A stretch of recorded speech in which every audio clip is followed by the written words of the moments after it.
कहते हैं कि बुढ़ापा पैरों से शुरू होता है। जी हाँ, जब बुढ़ापा आता है तो सबसे पहले पैर की तकलीफ होती है, खास करके घुटनों में दर्द होता है, उठना बैठना मुश्किल होता है, सीढ़ियों पर चढ़ना मुश्किल होता है। आज इसी पर हम लोग डिस्कस करेंगे ऐसा क्यों होता है। तो दोस्तों वीडियो में बने रहिए, इस वीडियो में बहुत कुछ मिलने वाला है, बहुत कुछ देखने को मिलेगा। तो चलिए शुरू करते हैं आज का वीडियो।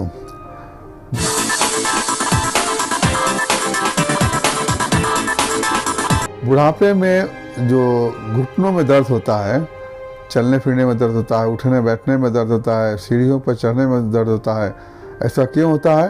तो इसे कहते हैं हम ऑस्टियोआर्थराइटिस। जी हाँ, आज हम बात करेंगे ऑस्टियोआर्थराइटिस पे। ऑस्टियोआर्थराइटिस में खास करके ओल्ड एज के लोगों को, बूढ़े लोगों को में क्यों होता है, आज हम उस पर बात करेंगे।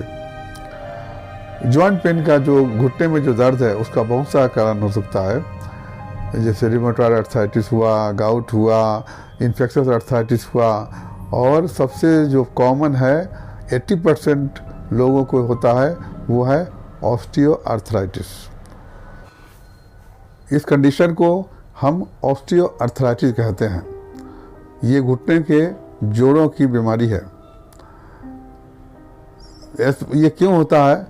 तो ये जो है बुढ़ापे में सडन नहीं होता है, ये बहुत पहले से धीरे धीरे शुरू होता है, और जब 50 की उम्र होती है तो ये बीमारी होती है। तो आइए समझते हैं कि ये बीमारी क्यों होती है। हमारा जॉइंट जो है, जॉइंट जो ऐसे मूव करता है, उसमें एक चीज़ होती है जो चिकनी चीज़ होती है, उसे हम कार्टिलेज कहते हैं। जैसे मशीनरी में जो कोई मशीन जहाँ मूवमेंट करता है तो वहाँ हम ग्रीस डालते हैं ताकि अच्छा से मूवमेंट हो सके। तो हमारे जॉइंट में भी गॉड ने एक ग्रीस टाइप का चीज़ दिया है, जो बोन के जो लास्ट वाला पोर्शन होता है, दोनों जो पॉइंट जहाँ से मूवमेंट करता है वहाँ पर एक कवरिंग होता है। वो कवरिंग उसे हम लोग कहते हैं कार्टिलेज कहते हैं। कार्टिलेज क्या चीज़ का बना होता है? पानी और प्रोटीन का मिला हुआ एकदम बहुत ही चिकनी चीज़ होती है, जो कवर रहता है जॉइंट पे, लेप टाइप के चला रहता है दोनों साइड में, ताकि जॉइंट का मूवमेंट अच्छे से हो सके, चलने फिरने में कोई प्रॉब्लम ना हो। जैसे मैंने बताया, जैसे जैसे उम्र बढ़ती है तो कई सालों में जॉइंट में कभी इन्फ्लामेशन हो गया या फिर इंजरी हो गया, कोई भारी सामान उठाया, वेट उठाया, उसके वजह से बोन में कुछ चेंजेस हो जाता है। उसके फिर क्या होता है, टेंडन सही से काम नहीं करता है, या टेंडन सिकुड़ जाए, लिगामेंट सही से काम नहीं करे, उसकी वजह से तो कार्टिलेज डैमेज होने लगता है। क्योंकि जो गैप कम हो जाता है जॉइंट के बीच का, जब गैप कम होगा तो कार्टिलेज धीरे धीरे डैमेज होने लगता है, और कार्टिलेज डैमेज होने से डायरेक्ट बोन में टच होने से फिर पेन होगा, स्वेलिंग होगा। इस तरह से ये ऑस्टियोआर्थराइटिस हो जाता है। ऑस्टियोआर्थराइटिस को हम डिजेनरेटिव डिजीज भी कहते हैं। ऑस्टियोआर्थराइटिस दो तरह का होता है। एक प्राइमरी, जो कि शुरू से जो इसका जो कार्टिलेज डैमेज होता है थंब में, स्पाइन में, हिप्स में, नीज में और अंगूठे में। दूसरा होता है सेकेंडरी जो होता है वो कोई बीमारी की वजह से हो, जैसे कि इंजरी हुआ या बहुत भारी सामान उठा लिया या वेट लिफ्टर को। उसके बाद में जो लोग खिलाड़ी होते हैं, स्पोर्ट्समैन होते हैं, वो खेलने के दौरान, दौड़ने में, खेलने में जो जॉइंट का इंजरी होता है, या फिर इन्फ्लामेटरी आर्थराइटिस हो, जो जॉइंट पेन जहाँ स्वेलिंग होता है, या फिर रिमेटॉइड आर्थराइटिस, सोरियाटिक आर्थराइटिस हो, या गाउट की वजह से ये प्रॉब्लम होता है। कभी कभी जीनेटिक भी होता है ये, और ये हेरिडिटरी भी होता है। जो ये जीनेटिक भी होता है, उसके वजह से जॉइंट डैमेज होता है, कार्टिलेज डैमेज होता है, फिर ये ऑस्टियोआर्थराइटिस होता है। तो ये किन लोगों को होता है ऑस्टियोआर्थराइटिस या जॉइंट पेन? किन लोगों को होता है? जो लोग जिनको ओबेसिटी होता है, मोटापा होता है, मोटापा की वजह से वेट, जॉइंट पे वेट ज़्यादा पड़ता है, इसकी वजह से कार्टिलेज डैमेज होता है। दूसरे उन लोगों को होगा जो लोग डायबिटिक हैं, जिनको शुगर की बीमारी है, डायबिटिक है, या फिर जिनका कोलेस्ट्रॉल बढ़ा हुआ हो, उसमें भी कार्टिलेज डैमेज होता है। औरतों में जब मेनोपॉज आता है तो उस वक्त भी कार्टिलेज डैमेज होता है, क्योंकि एस्ट्रोजन हार्मोन कम हो जाता है जिसकी वजह से कार्टिलेज डैमेज होता है। तो औरतों में ड्यूरिंग मेनोपॉज ये प्रॉब्लम स्टार्ट हो जाता है। और इंजरी हो, खेलने कूदने में, जंप मारने में इंजरी हो जाए, या फिर बहुत वेट उठाने से जॉइंट में इंजरी हो जाए, तब भी ऑस्टियोआर्थराइटिस होता है। और कभी कभी हेरिडिटरी होता है, ख़ानदानी होता है, माँ को, पिताजी को या फिर दादा को हुआ था तो इसको भी हेरिडिटरी हो जाता है। ऑस्टियोआर्थराइटिस को हम लोग वियर एंड टियर अर्थराइटिस भी कहते हैं। तो जैसा कि मैंने पहले बताया कि जो कुशनिंग एजेंट होता है, कार्टिलेज होता है जॉइंट के बीच में, वो डैमेज होने की वजह से, जैसा कि ऊपर में जो बीमारियाँ बताया, उसकी वजह से कार्टिलेज डैमेज होता है। जब कार्टिलेज डैमेज होता है तो बोन डायरेक्ट घर्षण करने लगता है, फ्रिक्शन होता है बोन में, क्योंकि कार्टिलेज ख़त्म हो चुका है, जो चिकनी वाली चीज़ थी ख़त्म हो गई है, तो बोन आपस में टच करती है और घर्षण करता है, जिसकी वजह से बहुत पेन होता है, जॉइंट में स्टिफनेस होता है, कड़ापन होता है और पेन होता है। तो इस तरह से ऑस्टियोआर्थराइटिस होता है। अब आइए बात करते हैं सिम्टम पे, इसका सिम्टम क्या होगा। तो जॉइंट में स्वेलिंग होगा, सूजन होगा, उसके बाद में आसपास भी सूजन होगा, दर्द होगा, जॉइंट कड़ा हो जाएगा, स्टिफ हो जाएगा, जॉइंट में कड़ापन हो जाएगा, मूवमेंट करने में दर्द होगा, बहुत पेन होता है। उसके बाद में जॉइंट को जब देखेंगे तो रेड होगा, टच करेंगे तो गर्म होगा।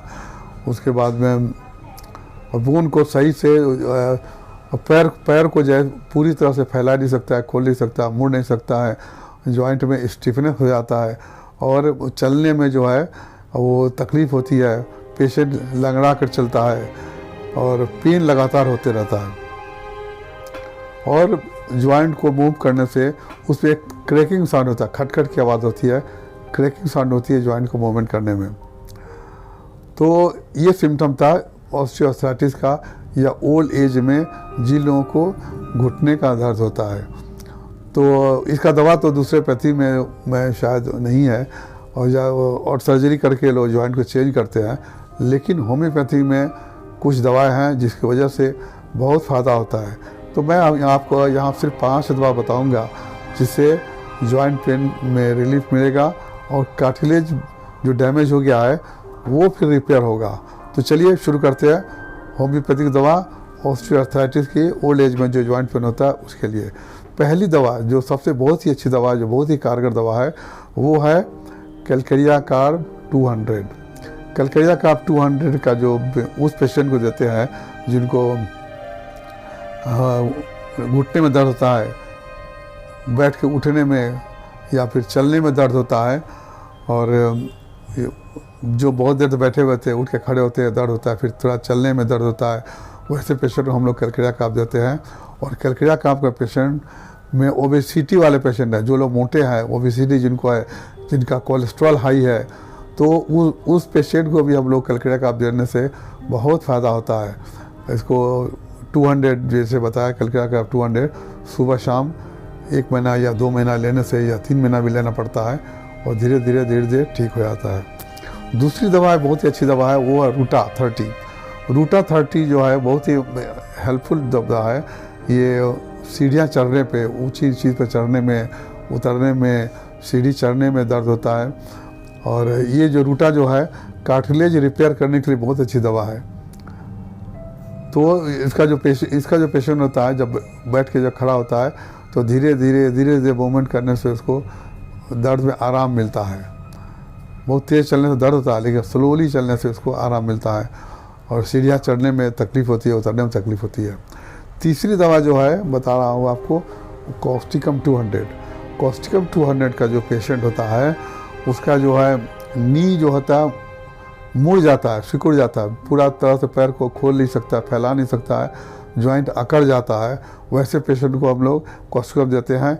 और जॉइंट में क्रैकिंग साउंड होता है, चलने फिरने में और क्रैकिंग साउंड होगा, जॉइंट में स्टिफनेस होगा, कड़ापन रहेगा। ये था कॉस्टिकम। चौथी दवा है सिम्फाइटम। सिम्फाइटम उस टाइप के उस तरह के लोगों को देते हैं जिसमें बोन में ऑस्टियोपोरोसिस होता है, बोन घिस गया है या हल्का हेयर लाइन फ्रैक्चर है। वो जब उस टाइप के पेशेंट को हम लोग सिम्फाइटम 30 देते हैं। सिम्फाइटम पेशेंट किसको देते हैं? सिम्फाइटम किस टाइप के पेशेंट देते हैं?